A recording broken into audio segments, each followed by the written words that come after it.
There's many different definitions of it. I think one dangerous definition of it is to think of happiness as kind of a warm, joyful, muscly feeling in your heart that you have to pursue and grab and hold on to for fear that it'll go away. I mean, it's fun when you have those feelings, but we know, and the evidence shows, the more intent you are of having those feelings and chasing those feelings, that's a butterfly that flies away the more you chase it.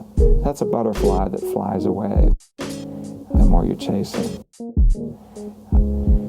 That's a butterfly that flies away the more you chase it.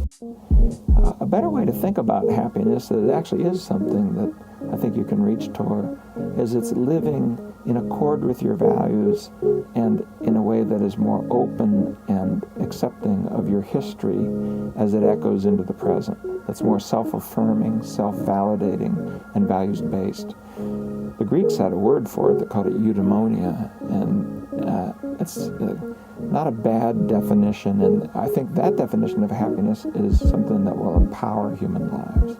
The definition that we have that gets very hedonistic and emotion-oriented, the problem is there's too many quick and dirty ways to chase that in ways that end up being unhelpful to people. If you avoid the feelings of betrayal and the sense of insecurity that comes in relationships that aren't working, by running into detuned relationships, by sexuality that isn't connected to intimacy, etc. Yeah, you might feel good, but that's a butterfly that flies away the more you chase it. That's a butterfly that flies away the more you chase it. That's a butterfly that flies away the more you chase it. That's a butterfly that flies away the more you chase it.